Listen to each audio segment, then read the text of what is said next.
अंदर हम RPF constable के एग्जाम से रिलेटेड बात करने वाले हैं।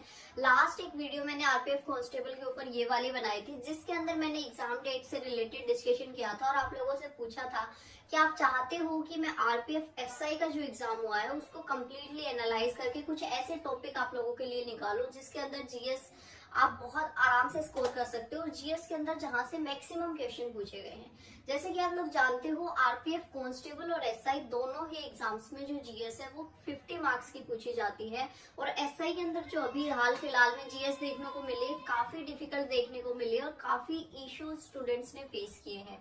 तो आज इस वीडियो के अंदर मैं आरपीएफ कांस्टेबल के लिए कुछ ऐसे टॉपिक बताने वाली हूँ जहां से 99% आप लोगों के एग्जाम में क्वेश्चन मिलेगा ही मिलेगा। और वो टॉपिक आप लोगों को ऐसे हैं जहां से अगर आपने पढ़ा तो आपका क्वेश्चन ठीक भी हो जाएगा। तो सारी चीजें डिटेल में आज डिस्कस करने वाले हैं।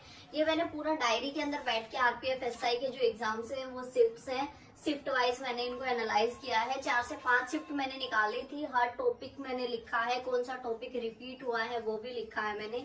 उसके साथ में मोस्ट इम्पोर्टेंट टॉपिक भी लिखे हैं कौन कौन से हैं। सबसे पहले हम बात करेंगे जो हमारा वेटेज है। वेटेज मैंने पर्टिकुलरली आरपीएफ एसआई को उठाते हुए मैं बता रही हूँ कि आरपीएफ एसआई में कौन से टॉपिक से क्या पूछा गया है। और RPF SI almost RPF constable replicate करता है, थोड़ा बहुत लेवल का डिफरेंस रहता है। एसआई का थोड़ा सा लेवल डिफिकल्ट होता है, कांस्टेबल का उससे थोड़ा सा हल्का डाउन आ जाएगा, बाकी बहुत ज्यादा डिफरेंस इन दोनों एग्जाम्स के अंदर नहीं होता है।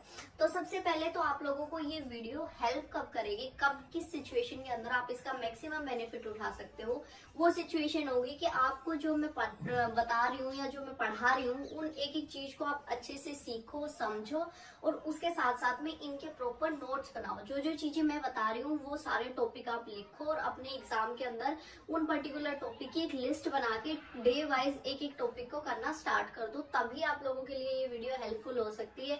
अगर इस वीडियो को लेट के सोते सोते आराम से देख ली और चलो भाई हो जाएगा, वैसी वाली सिचुएशन अगर आप रख के चलना चाहते हो तो कोई भी फायदा नहीं है इस वीडियो को आगे देखने का, यहीं से आप क्विट करके जा सकते हो।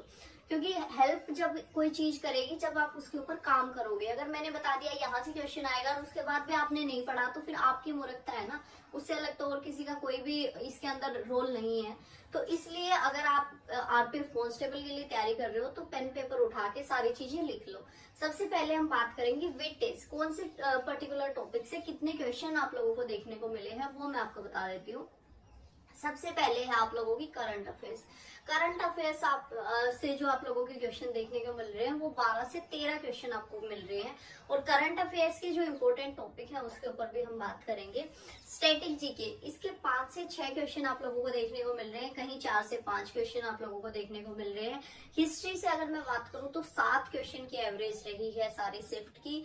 पॉलिटी से अगर मैं बात करूं तो 6 क्वेश्चन आप लोगों को पॉलिटी से देखने को मिल रहे हैं। ज्योग्राफी से अगर मैं बात करूं तो 7 क्वेश्चन ज्योग्राफी से देखने को मिल रहे हैं। इन ज्योग्राफी वाले जो क्वेश्चन है इनको ज्योग्राफी में भी आप काउंट कर सकते हो, स्टैटिक जीके में भी काउंट कर सकते हो, क्योंकि स्टैटिक जो ज्योग्राफी होती है वहीं से मैक्सिमम क्वेश्चन आप लोगों को देखने को मिले हैं।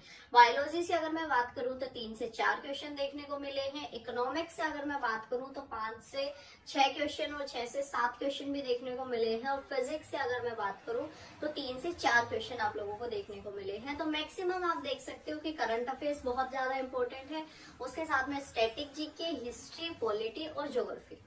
और उसके साथ साथ में अगर आप थोड़ा सा टाइम अच्छे से देना चाहते हो तो इकोनॉमिक्स को दे सकते हो, वहां से भी ठीक ठाक क्वेश्चन पूछे जाते हैं। तो सबसे पहले मैं आप लोगों को बता दूं कौन से क्वेश्चन ऐसे थे जो डुएबल थे। बहुत सारे क्वेश्चन, जैसे कि करंट अफेयर्स सबसे पहला आपका टॉपिक है, तो करंट अफेयर्स के कुछ क्वेश्चंस मैं आपसे बता दूं 2023 से भी पूछे गए थे। मैक्सिमम क्वेश्चन 2024 से पूछे गए थे। तो अब 23-24 हर चीज तो आप कवर कर नहीं सकते हो, तो आप कैसे इस चीज को ओवरकम कर सकते हो या कैसे इसके अंदर अच्छा स्कोर कर सकते हो, उसकी एक सिंपल सी ट्रिक मैं आप लोगों को बता देती हूँ। सबसे पहले आप लोगों को एक टॉपिक पढ़ लेना है 2024 की, एटलीस्ट 2023 में अगर जा सकते हो तो बहुत अच्छा है, वरना 2024 की जितनी भी इम्पोर्टेंट अपॉइंटमेंट्स हुई हैं या फिर कोई भी फेमस पर्सनैलिटी रही है जो उस पर्टिकुलर ईयर में बहुत फेमस रही है, उनके बारे में आप लोगों को पढ़ना है। अपॉइंटमेंट्स लिख लो और उसके ऊपर काम कर लो। वीडियोस देख सकते हो इसकी, या फिर कोई पीडीएफ या प्लेलिस्ट डाउनलोड करके वहां से आप लोग अपना जो काम है वो कर सकते हो। उसके बाद में गवर्नमेंट स्कीम्स, पुरानी भी गवर्नमेंट स्कीम्स और नई भी। पुरानी अगर पढ़नी है तो आपके पास में स्टैटिक जीके वाली जो प्लेलिस्ट होती है या पीडीएफ होती है वो आपके पास में होनी चाहिए। अगर स्टैटिक जीके की कोई बुक या पीडीएफ रेफर कर रहे हो तो आप गॉडफादर की जो ये वाली बुक आती है इसको रेफर कर सकते हो। इसकी फ्री पीडीएफ मैंने अपने टेलीग्राम चैनल के ऊपर अपलोड कर रखी है। वहां से जाके आप टॉपिक वाइज टॉपिक, जितने टॉपिक मैं आपको बताऊंगी हर एक टॉपिक उसके अंदर इंक्लूडेड होगा, वहां से जाके आप इससे पढ़ सकते हो। और बुक लेना चाहते हो तो लिंक डिस्क्रिप्शन में है, वहां से जाके इस बुक को भी बाय कर सकते हो। स्कीम्स, गवर्नमेंट वाली जो गवर्नमेंट स्कीम्स है वो नई भी पूछी है और पुरानी भी पूछी है। उन स्कीम्स को मैंने इकोनॉमिक्स में इंक्लूड किया है। और इकोनॉमिक्स से मैं अगर आपको बताऊं तो स्कीम से हर जो एग्जाम हुआ है आपकी, उसमें 2 क्वेश्चन आप लोगों को सिर्फ स्कीम से देखने को मिले हैं। तो गवर्नमेंट स्कीम्स जितनी भी है हर एक चीज रट लो उनके बारे में, पुरानी भी और नई भी। उसके बाद में आप लोगों से फेमस पर्सनैलिटी ऑलरेडी मैं आप लोगों को बता चुकी हूँ। स्पोर्ट्स से आप लोगों के करंट अफेयर्स भी और स्पोर्ट्स आप लोगों का स्टैटिक भी इतना भर भर के पूछा गया है। स्पोर्ट्स करंट अफेयर के 2 या 3 टॉपिक आप लोगों को या जो क्वेश्चंस है वो देखने को मिलेंगे। सबसे ज्यादा जो इम्पोर्टेंट होता है उस पर्टिकुलर ईयर के अंदर कौन सा गेम किसने जीता है और किसके कितना, आप एक तरीके से बोल सकते हो किसी को कोई मेडल मिला है, किसी ने ओलंपिक में कुछ अच्छा किया है, वो सारी चीजें इसके अंदर देखने को मिलती है। तो स्पोर्ट्स करंट अफेयर्स को बहुत ध्यान से पढ़ना है आप लोगों को। उसके बाद में आप लोगों को लॉन्चेस इम्पोर्टेंट, अगर कोई आपका मेजर लॉन्च हुआ है किसी भी चीज का, कोई स्कीम लॉन्च की है, कोई प्रोजेक्ट लॉन्च किया है, कोई इसरो ने अपना कोई सैटेलाइट वगैरह लॉन्च किया है, वैसे टाइप के क्वेश्चंस बहुत ज्यादा देखने को मिलते हैं। और नेबरिंग कंट्रीज के प्राइम मिनिस्टर एंड प्रेसिडेंट्स बहुत इंपॉर्टेंट है। काफी करंट अफेयर्स के क्वेश्चन यहाँ से आप लोगों को देखने को मिलते हैं। दूसरा, अगर मैं करंट अफेयर्स के अंदर आप लोगों की बात करूं तो अवार्ड्स आप ये मान के चलो कि 1 या 2 क्वेश्चन अवार्ड से देखने को मिलेगा ही मिलेगा आप लोगों को। तो अवार्ड्स को बहुत अच्छे से याद करना है। उसके साथ में मिलिट्री एक्सरसाइजेस, कुछ पर्टिकुलर जो रेलवे का एग्जाम है उसके अंदर मिलिट्री एक्सरसाइजेस काफी पूछ ली जाती हैं। जैसे कि आप लोगों की युद्ध अभ्यास है वो किसके बीच में होती है, आप लोगों की सैन्य मैत्री है, बहुत सारी अलग अलग एक्सरसाइजेस हैं, उनको आप एक बार देख सकते हो। और इनमें से भी अगर मैं टोटल ऑल ओवर आप लोगों के लिए एक कंक्लूजन निकाल दूं तो वो है आप लोगों की schemes, appointments, awards and sports. ये 4 टॉपिक ऐसे हैं जिनको रट लेना, हर हालत में रट लेना। 2024 का तो जरूर से करना है, अगर थोड़ा बहुत कर पाओ तो 2023 का भी देख लेना। ये चीजें आप लोगों की रहने वाली है करंट अफेयर्स के अंदर। उसके बाद में अगर मैं स्टैटिक जीके में बात करूं तो स्टैटिक जीके में हमारा जो आर्ट एंड कल्चर है काफी इंपॉर्टेंट है। आर्ट एंड कल्चर में हमारा यूजुअली जो है डांस इंपॉर्टेंट रहता था, लेकिन इस बार का जो एग्जाम है उसके अंदर आप लोग देखोगे म्यूजिक और म्यूजिशियन बहुत ज्यादा इंपॉर्टेंट रहे हैं। जितना भी आपके म्यूजिक के अलग अलग फॉर्म्स हैं, अलग अलग आपके वाद्य यंत्र है, बहुत ज्यादा पूछे गए हैं। म्यूजिशियन के 2-2 क्वेश्चन लगभग हर एग्जाम के अंदर आपको देखने को मिलेंगे। तबला से रिलेटेड क्वेश्चन था, शहनाई से रिलेटेड क्वेश्चन था, घरानों से रिलेटेड क्वेश्चन था, कर्नाटक म्यूजिक से रिलेटेड क्वेश्चन था। तो इन चीजों को आप लोग देख सकते हो। उसके बाद में बुक्स एंड ऑथर्स, 1 या 2 क्वेश्चन बहुत आराम से आप लोग इनको कर सकते हो। बहुत डिफिकल्ट बुक्स नहीं पूछी गई थी। थोड़ी सी पुरानी बुक्स को पढ़ना, थोड़ी सी जो लेटेस्ट वाली बुक्स है अभी जिसके और अवार्ड वगैरह मिले हैं उन बुक्स को कवर कर लेना।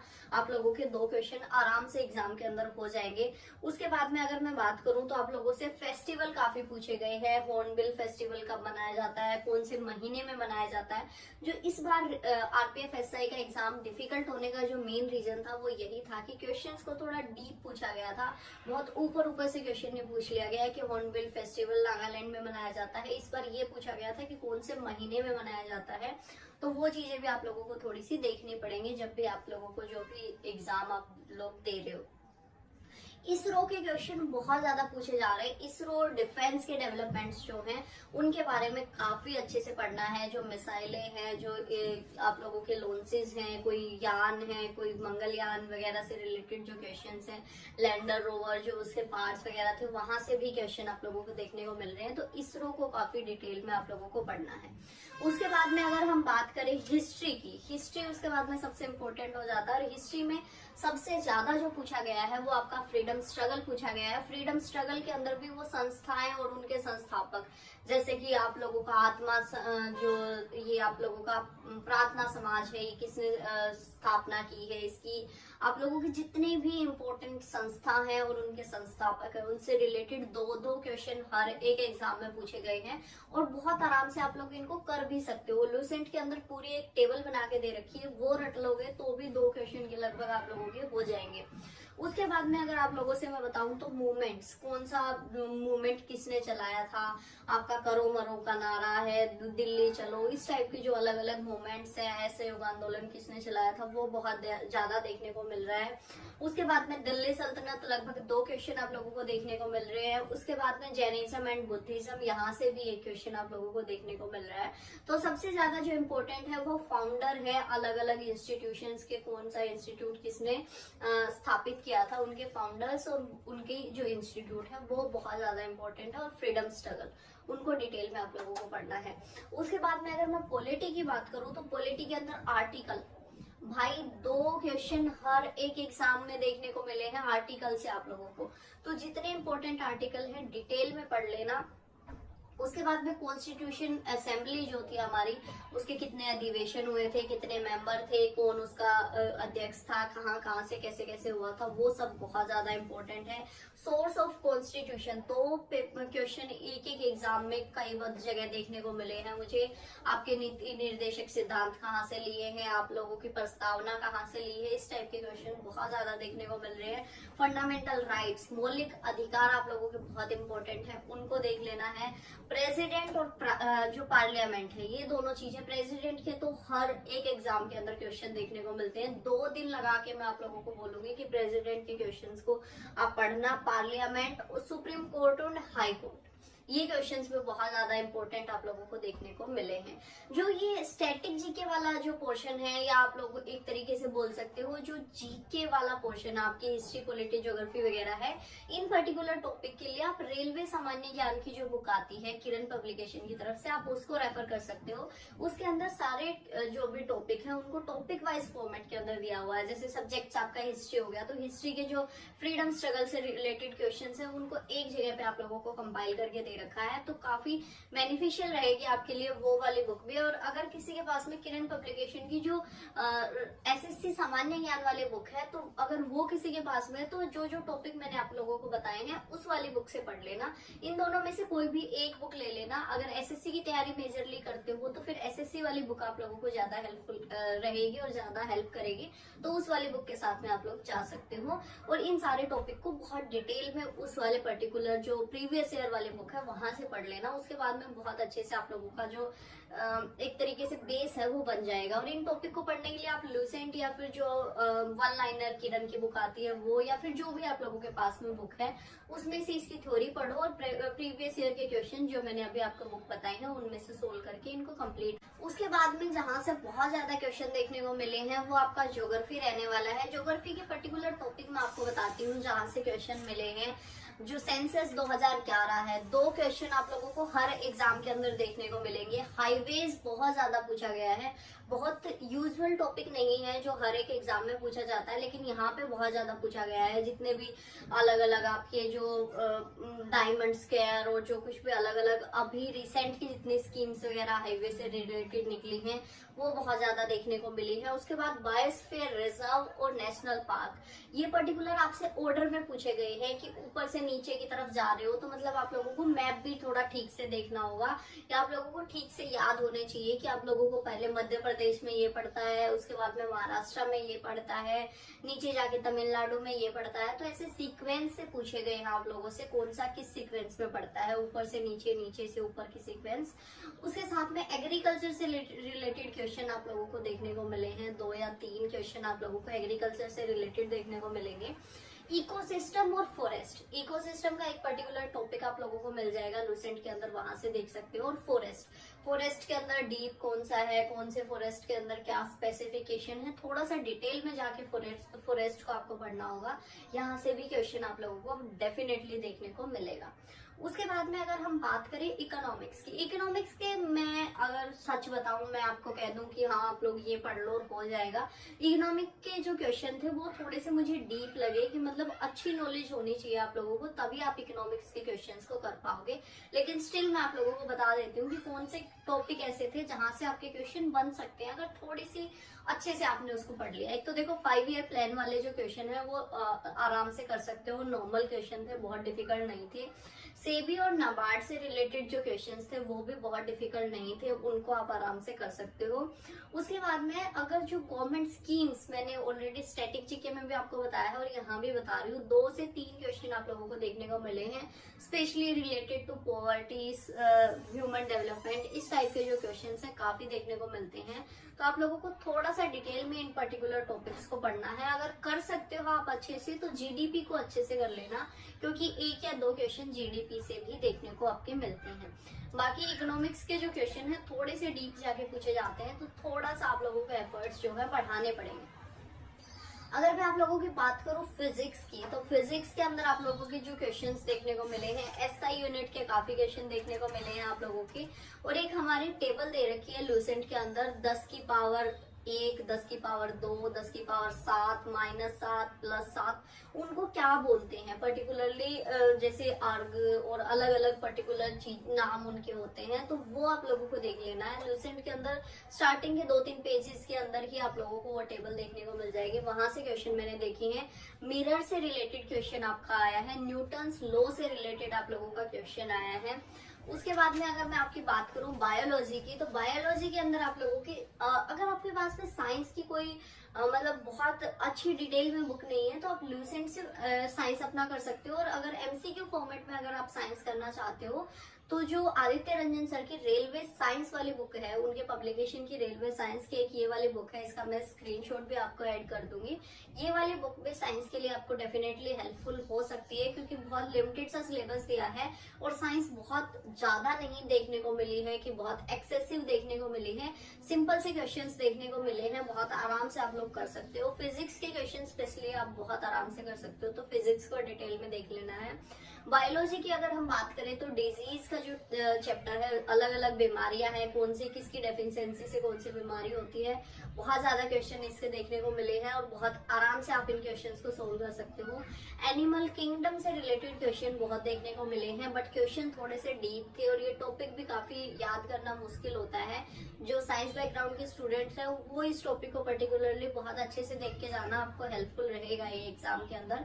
उसके बाद में इन्वेंशन, अलग अलग चीजें, ये किसने इन्वेंट किया, वो किसने इन्वेंट किया, इसकी चीज, इसकी खोज किसने की, उसकी खोज किसने की, वो वाले क्वेश्चन भी बायोलॉजी के अंदर आप लोगों के काफी इंपॉर्टेंट है।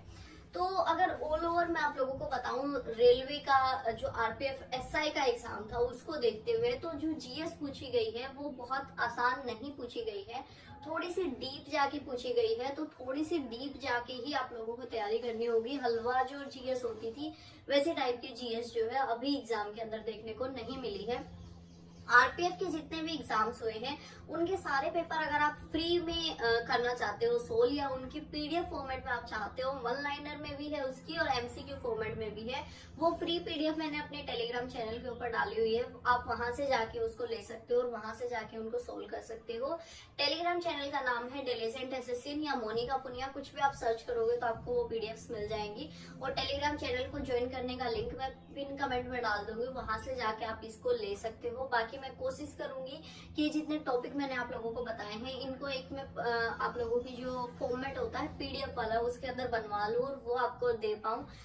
इसका मैं प्रॉमिस नहीं कर रही हूँ, अगर हो पाएगा तो मैं बनवाती हूँ, अदरवाइज आप लोगों को मैंने बता दिया है ऑलरेडी, आपने बुक के अंदर कॉपी के अंदर नोट कर लिया होगा, तो आप वहीं से उसकी एक लिस्ट बना के और उन पर्टिकुलर टॉपिक्स को करना स्टार्ट कर दो। ऐसा नहीं होने वाला है कि हाँ आपने ये टॉपिक की और आपका अच्छा स्कोर नहीं हुआ, डेफिनेटली ये सारे वो टॉपिक बताए हैं मैंने आपको जिनको पढ़ने से आपका बहुत अच्छा स्कोर हो सकता है। अपनी जो तैयारी है उसको एक रूटीन में करते रहिए, काफी अच्छे से डिटेल में अपने एग्जाम के लिए प्रिपरेशन करते रहिए। Thank you so much for watching this video, फिर मिलेंगे किसी और वीडियो में, तब तक के लिए जय हिंद जय भारत।